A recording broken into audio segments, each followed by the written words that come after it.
Bienvenidos a un nuevo episodio de Catapulta TV. Mi nombre es Santiago Mosquera, decano de la Escuela de Negocios aquí en la Universidad de las Américas. En este episodio tenemos a Evangelina Gómez, directora de Ceres. Evangelina, un gusto. Gracias, Santiago, encantadísima.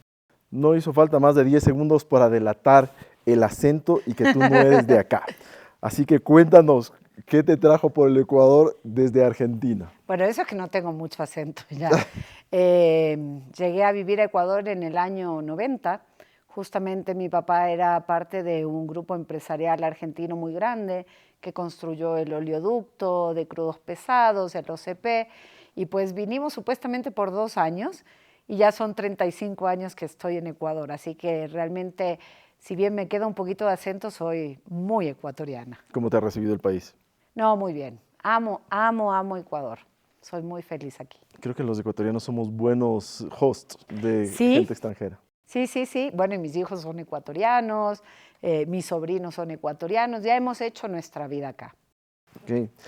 Y para los que no conocen Ceres, cuéntanos un poquito cómo empezó. Bueno, Ceres es la Corporación Ecuatoriana para la Responsabilidad Social y Sostenibilidad. Justamente este año cumplimos 20 años, nace en el 2005, luego de un proyecto que se había realizado de analizar cuál era la situación de la responsabilidad social en el Ecuador. Se identificó que estaba muy enfocado a la filantropía, luego si quieres podemos profundizar de eso, y se identificó esta necesidad de tener un grupo de organizaciones que puedan promover la responsabilidad social en el país. Y así fue como nació.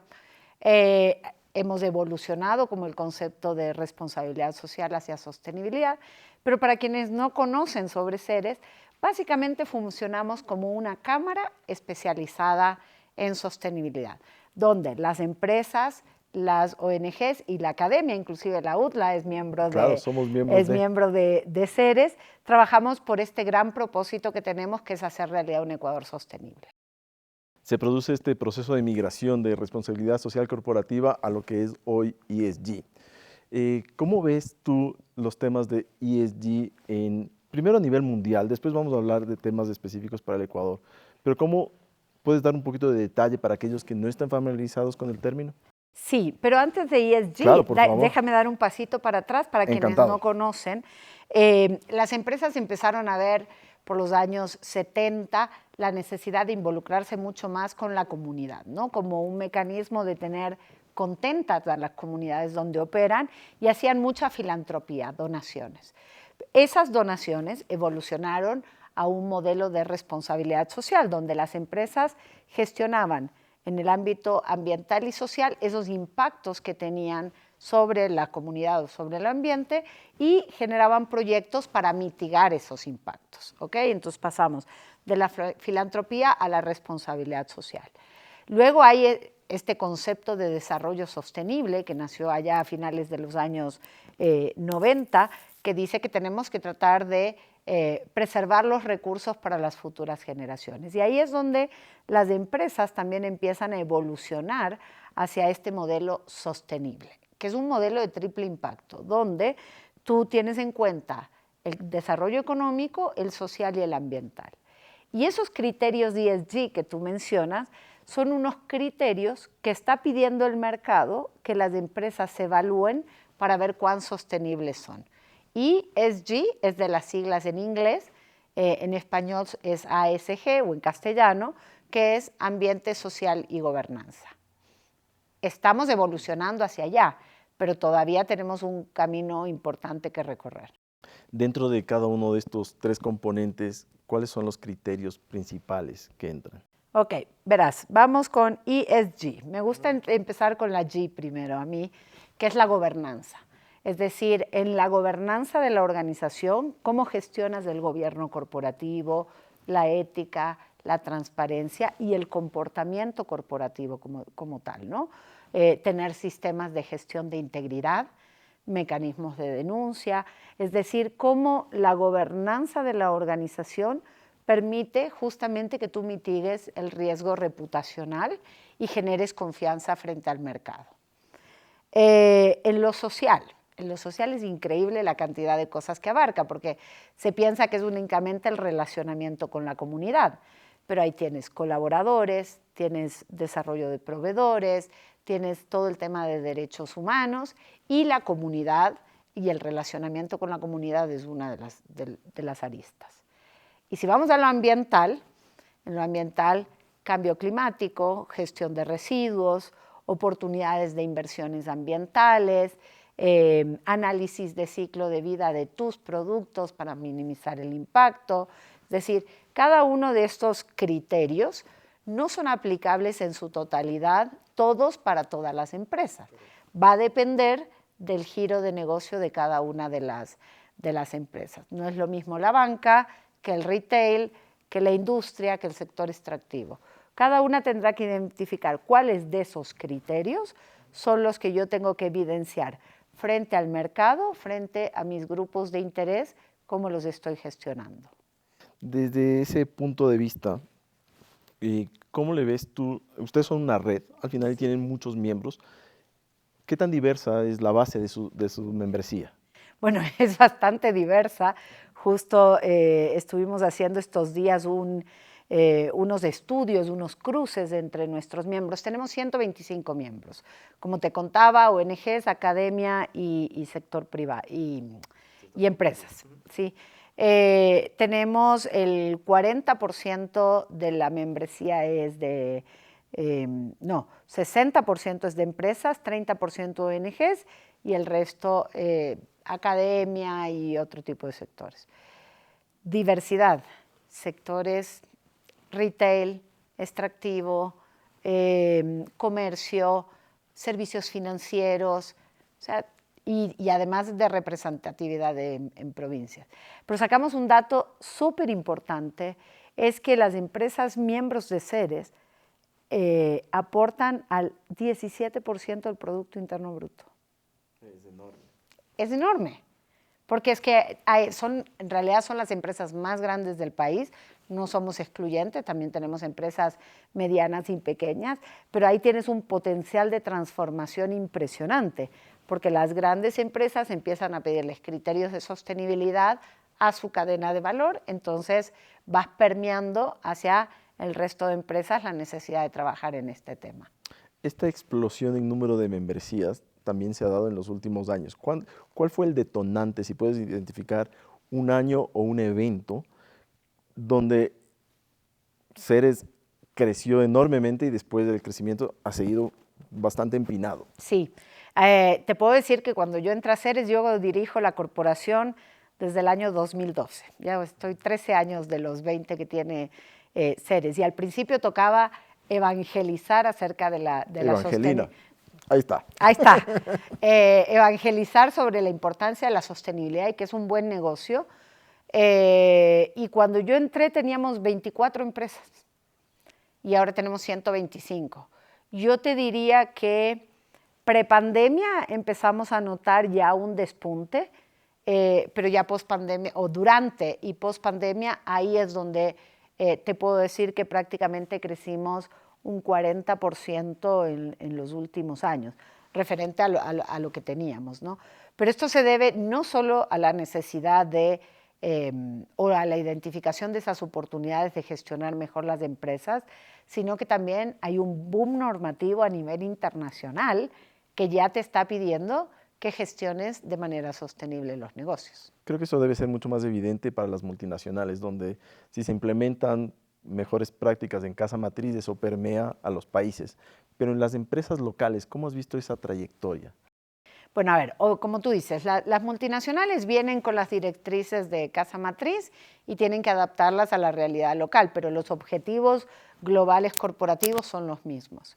Yo he visto que empresas ecuatorianas ya nacieron con un ADN sostenible en muchos de los casos, pero no sabía que lo tenían. Es como, pues que si así lo hacemos toda la vida. O sea, lo hacemos bien, pero no le habíamos puesto un nombre. Pero no le habíamos puesto metas, no le habíamos puesto indicadores, no habíamos reportado lo que estábamos haciendo. Por ejemplo, temas de equidad de género, de conciliación de vida laboral y familiar.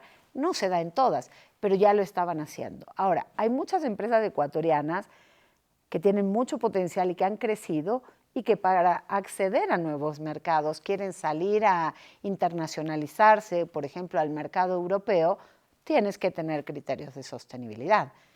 Tienes, por ejemplo, la normativa de Alemania, que para entrar con los productos tienes que hacer un análisis de trazabilidad desde la extracción de la materia prima hasta la colocación del producto en el mercado alemán.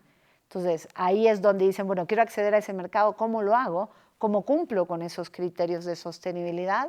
Y ahí es donde generalmente vienen a Ceres para continuar ese camino. Conectas justo con mi siguiente pregunta. ¿Cuál es el portafolio de productos productos y servicios que ustedes ofrecen a sus miembros y a la comunidad en general? Bueno, a ver, nosotros tenemos este gran propósito de hacer realidad un Ecuador sostenible y lo trabajamos en varios ámbitos. El uno es, tenemos una escuela de la sostenibilidad que es permanente, donde damos espacios de formación, generalmente abiertos al público sin ningún costo, y ahí les invitamos a que puedan entrar a la página de Ceres. Hay una sección de videoteca donde están todos los webinars y artículos y demás. Entonces, en la Escuela de la Sostenibilidad lo que hacemos es justamente generar capacidades para que las propias empresas y organizaciones las implementen. Luego tenemos las asistencias técnicas, y las asistencias técnicas van desde acompañamiento para desarrollar una estrategia de sostenibilidad, acceso a los diferentes reconocimientos como los puntos verdes que existen en el país, incentivos tributarios, medición de sus huellas hídricas, de carbono. Entonces, eso es lo que es el acompañamiento técnico. Y el que más me gusta a mí, y creo que a mi equipo y a los miembros de Ceres, es este pilar de networking, donde trabajamos mucho en buscar alianzas intersectoriales para avanzar hacia el desarrollo sostenible.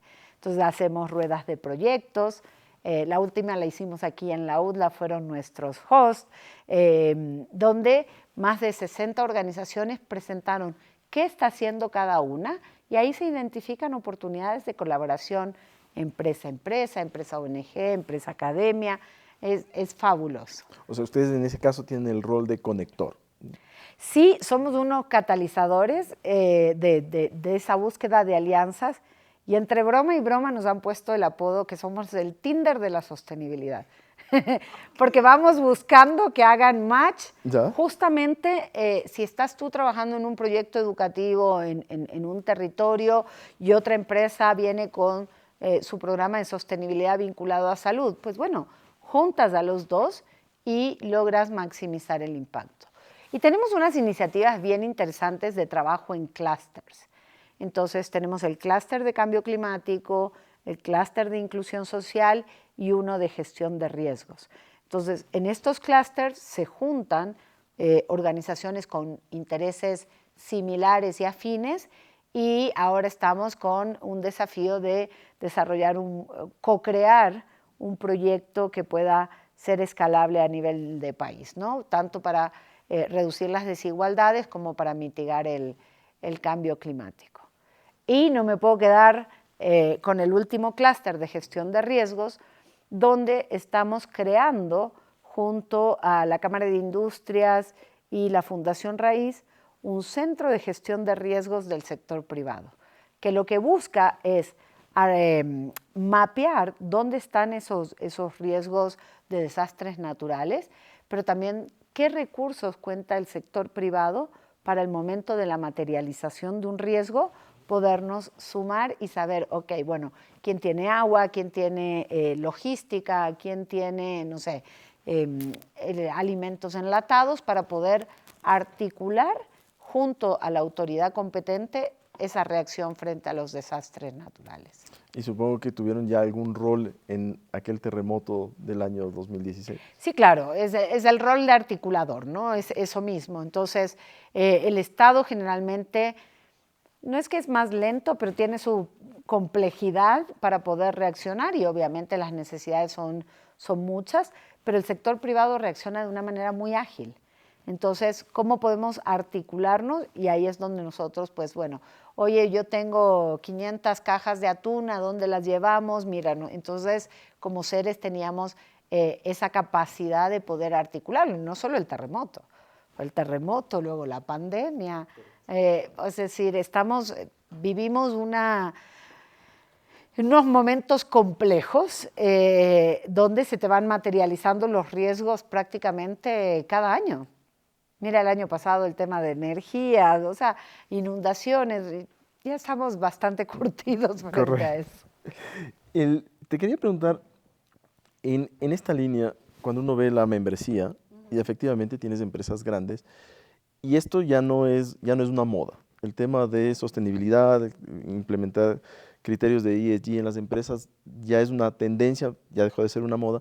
¿Cómo permeamos eso hacia abajo y que no sean solamente las grandes corporaciones? Mencionaste uno a través de las cadenas de valor de las empresas, que cada vez por requisitos, si quieres ser parte de mi equipo, tienes que hacer esto. Pero ¿cómo más concientizamos al empresariado local de la importancia de la sostenibilidad? Bueno, a ver, tenemos varios retos. El uno es simplificar el lenguaje. Cuando hablamos de ESG, nos entendemos vos y yo. El común de las personas o de los empresarios no saben qué son esos criterios ESG. Inclusive la sostenibilidad se lo ve como algo inalcanzable, con necesidades de inversiones que no contamos o que no cuentan las empresas pequeñas y medianas. Entonces, creo que lo importante es, primero, bajar el nivel técnico del lenguaje y generar herramientas que sean de fácil implementación. Porque la dinámica empresarial es muy volátil y cambiante. Estamos todo el tiempo tratando de apagar incendios. Entonces, también tenemos que cambiar esa cultura, de pensar un poquito más a largo plazo, porque la sostenibilidad en general lo que busca es mitigar el riesgo o cualquier riesgo de operación. Entonces, bajar eso. Luego, poder hacer el caso de negocio de la sostenibilidad. Y ahí sí estamos conversando con ustedes y con otros académicos a nivel internacional. ¿Por qué es un buen negocio? ¿Por qué yo tengo que ser sostenible? Por ejemplo, si tengo buenas prácticas laborales. Para tener buenas prácticas laborales no necesitas hacer unas inversiones de cambio de infraestructura ni nada. Es parte de una decisión y tal vez de cambio de cultura corporativa. Pero ahí tienes menos rotación de personal, tienes oportunidades de atracción de talento. Entonces, ¿cómo le pones un número a esa rentabilidad o a esos costos ocultos que tienes de una rotación elevada? Entonces, estamos trabajando en generar esa data. Y nos ha funcionado muy bien a nosotros el distintivo empresa socialmente responsable, donde cada vez tenemos más empresas medianas y pequeñas que se evalúan, hacen un autodiagnóstico y eso les permite identificar estas oportunidades de ir implementando paso a paso la sostenibilidad. A veces nos abrumamos. Tengo que ir hacia un cambio de matriz energética. No necesariamente. Hay que hacer las cosas de manera técnica. Claro, antes de lanzarte a la inversión de los paneles solares, ¿qué es lo que todo el mundo está haciendo? Exactamente. Puedes identificar dónde estás perdiendo energía dentro de la empresa y con eso ya ganas mucho terreno. Exactamente. Y entonces ahí, básicamente haciendo un estudio de eficiencia energética, generas el espacio. Y puedes generar una rentabilidad que no necesariamente te va a dar los paneles solares. No digo que no hay que poner paneles solares, pero no hay que poner por poner. Necesitamos tener la data. La típica es que hay que reciclar. Sí, obviamente hay que reciclar.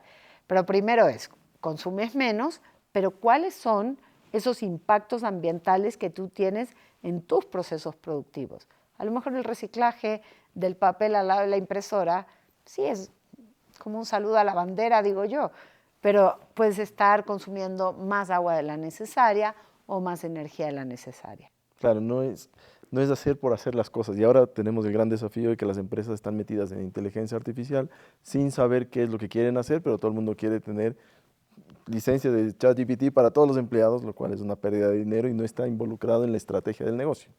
Sí, es como hacer así con el dedito para ver dónde sopla el viento y vamos hacia allá, pero no necesariamente. Todo tiene una metodología para poder desarrollar tu estrategia de sostenibilidad, avanzar hacia la transformación de tu modelo de negocio, hay que seguir una metodología.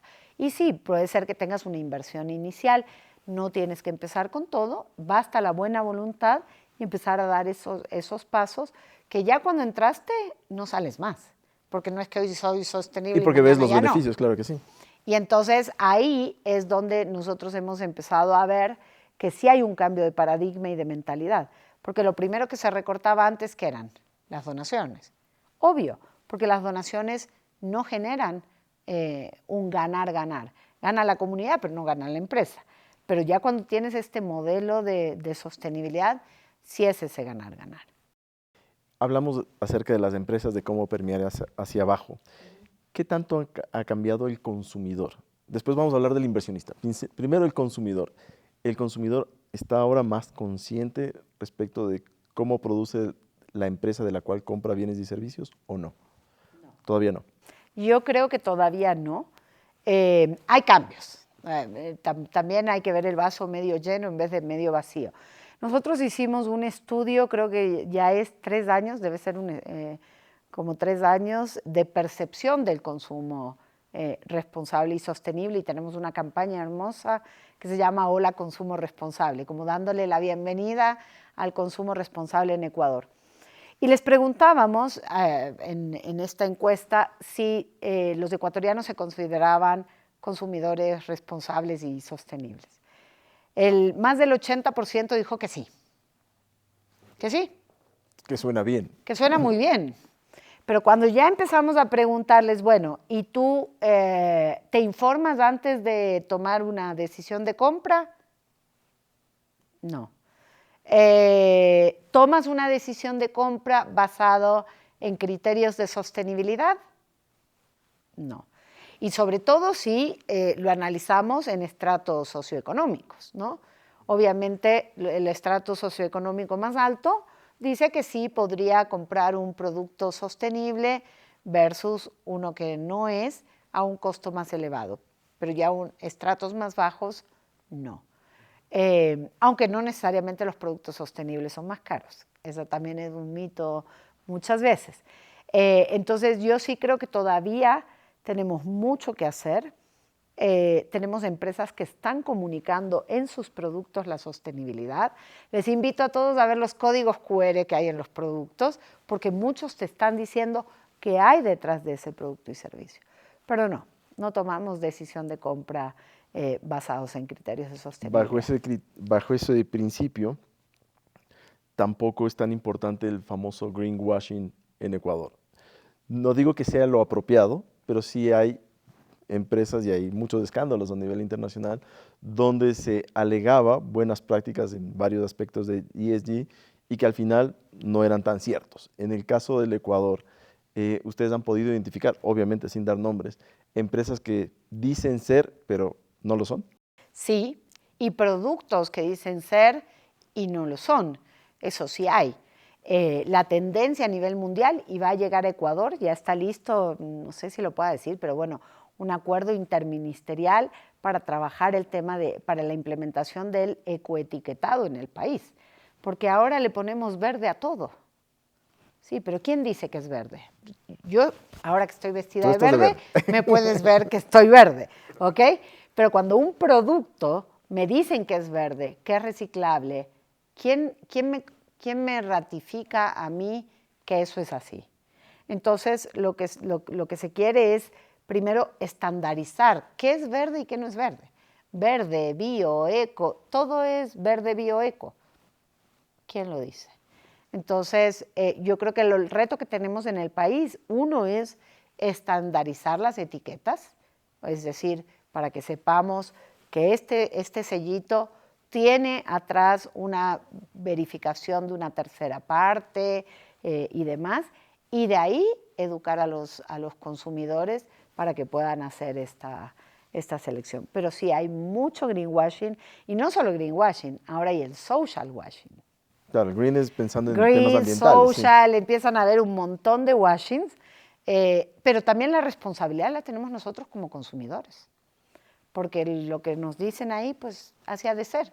¿Cuándo entramos a ver un reporte de sostenibilidad? ¿Cuántos consumidores en el país han entrado a ver qué hay detrás de los productos? Muy pocos.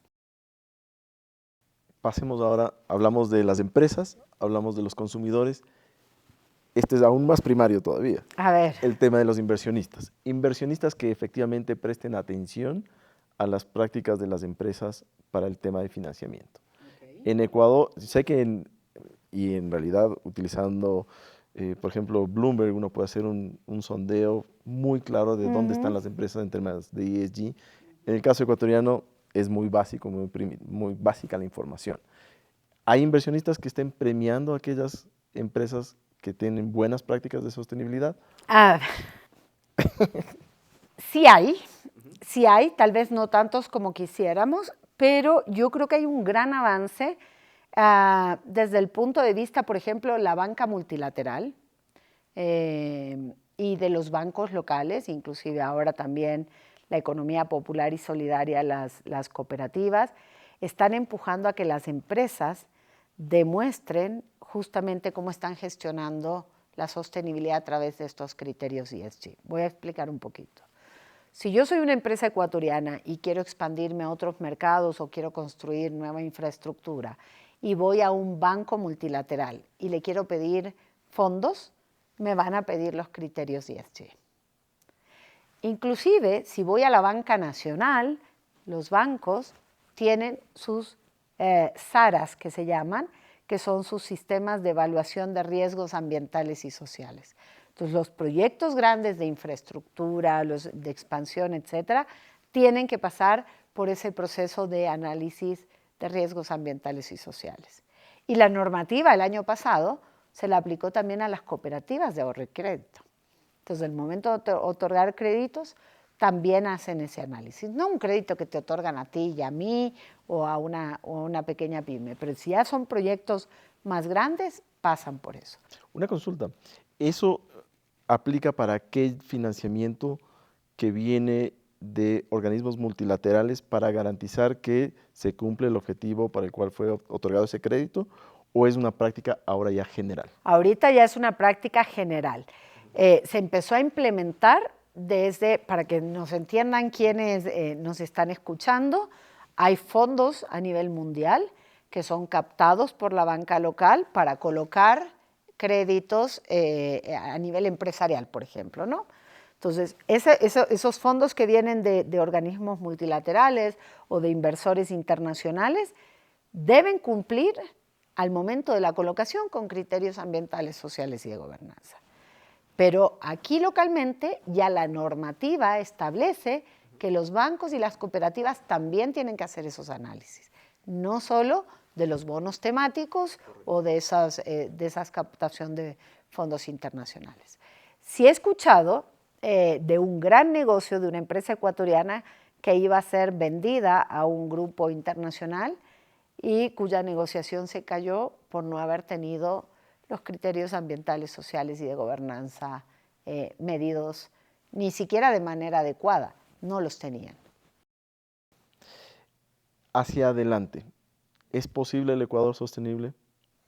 Yo creo que sí, y yo creo que no solo tenemos que verlo desde el punto de vista de las empresas, sino que tenemos que hacer como un pacto de todos, ¿no? de nosotros como ciudadanos, el Estado, la sociedad civil, la academia y las empresas, porque si no vamos hacia allá, vamos a tener complicaciones en cuanto al crecimiento. Es decir, las empresas pueden operar, pero no pueden desarrollar todo su potencial en un entorno adverso. Y es lo que nos está pasando. Y si no regresamos a ver, por ejemplo, esos riesgos climáticos que tenemos, pues vamos a probablemente quedarnos sin materias primas, vamos a quedarnos sin mercados, es decir, tenemos que ir hacia allá. Yo creo que uno de los desafíos es acelerar ese camino hacia la sostenibilidad, porque si a cualquiera le preguntas, ¿quién no quiere un Ecuador sostenible? Yo me imagino que tú lo quieres. O sea, con una sociedad más justa, más equitativa, más incluyente, donde podamos reducir las desigualdades, donde seamos climáticamente adaptables y podamos vivir en un entorno natural y de acceso a los recursos naturales, no solo nosotros, sino las futuras generaciones. Lo que pasa es que tenemos un riesgo, o sea, un reto, que es ponernos de acuerdo en temas mínimos como país, que independientemente del gobierno de turno que venga, todos empujemos hacia el mismo lado. Y en ese escenario, en ese proyecto de Ecuador Sostenible, ¿cuál crees tú va a ser el rol de Ceres en el futuro? Pues yo creo que seguiremos con este mismo rol, tal vez con un poco más de liderazgo, ¿no? Es decir, antes era esa organización que estaba ahí tratando de convencernos de lo importante que era trabajar la sostenibilidad. Hemos tenido la oportunidad de reunirnos en la Vicepresidencia de la República con algunos ministerios y creo que uno de los potenciales que tiene Ceres es que nos ven como una organización que no defiende intereses sectoriales, sino que vamos hacia un propósito mayor, que es el bienestar de todos los ecuatorianos y del desarrollo del país. Y se debe sentir muy bien no tener que golpear tantas puertas y recibir más llamados a tu puerta, estoy seguro. Te aseguro que sí, pero es un desafío porque tenemos que ir evolucionando. Yo creo que si me preguntas a mí a nivel personal, una de mis grandes satisfacciones de vida es el trabajo que yo tengo, porque es que trabajo por ese propósito, de dejar un mundo mejor, de poder mitigar esos impactos, no solo del sector empresarial, pero todas esas desigualdades que por años hemos vivido y cómo podemos ir cambiando, aunque sea en nuestro metro cuadrado, la realidad. ¿Cuál sería, para cerrar, un mensaje que quisieras enviar a los ejecutivos y dueños de las corporaciones ecuatorianas y de todo tamaño, de las grandes que ya son parte de Ceres y las que todavía no lo son? Que yo creo que he visto que hay un empresariado ecuatoriano que es súper comprometido con el país. Ahora hay que evidenciar de manera técnica cómo lo están haciendo. Ese es el reto. Y que no dejemos de luchar por sacar este país adelante, que como decíamos al inicio de la entrevista, es de gente tan valiosa, tan linda, en todo sentido. Ecuador es un país riquísimo, riquísimo en biodiversidad, riquísimo en cultura, riquísimo en su gente, pero tenemos que tratar de aunar esos esfuerzos. Así que al empresariado, pues a seguir trabajando por un Ecuador sostenible y a seguirlo haciendo de manera técnica.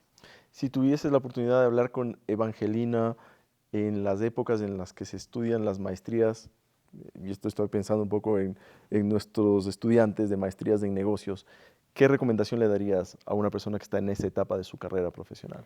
Que todos tienen que ver qué es la sostenibilidad, porque de aquí yo creo que a poquitos años va a estar inmerso en los modelos de negocio. No importa qué carrera hayas estudiado, en el puesto de trabajo en el que tú vayas a estar, vas a tener que aportar a la sostenibilidad de la empresa. Y tal vez no solo a los de maestrías, y eso es una de las discusiones que tengo yo también con varias universidades. Esto tiene que empezar antes. Esto tiene que empezar antes, inclusive, bueno, obviamente ahora están poniendo en los colegios, etcétera, pero en pregrado todas las carreras deberían tener no como optativa la sostenibilidad, sino deberían tenerlo como una de las materias. ¿Por qué? Porque acuérdate, hablamos de gobernanza. El tema de gobierno corporativo, ética, integridad, ¿quién lo gestiona? Generalmente asuntos legales, asuntos corporativos. ¿Algún abogado alguna vez ha oído de sostenibilidad? En pregrado probablemente no. Luego tienes todos los temas sociales, ¿no? Recursos humanos, cadenas de valor, los ingenieros, todo lo que tiene que ver con materiales sostenibles, los arquitectos. Bueno, y así podemos, las ingenierías, ¿sí? Para mí debería estar a nivel de todas las carreras. Aquí lo que debemos buscar, como vengo repitiendo, es cómo podemos contribuir nuestro granito de arena en nuestro metro cuadrado, ¿no? Como personas, como vecinos, como consumidores y poder permearlo. Hay que ponerle buena onda y tenemos que salir adelante. Evangelina, muchísimas gracias por estar aquí. Un gusto para la UDLA ser parte de Ceres y esta es siempre tu casa. Encantadísima, gracias, Santiago.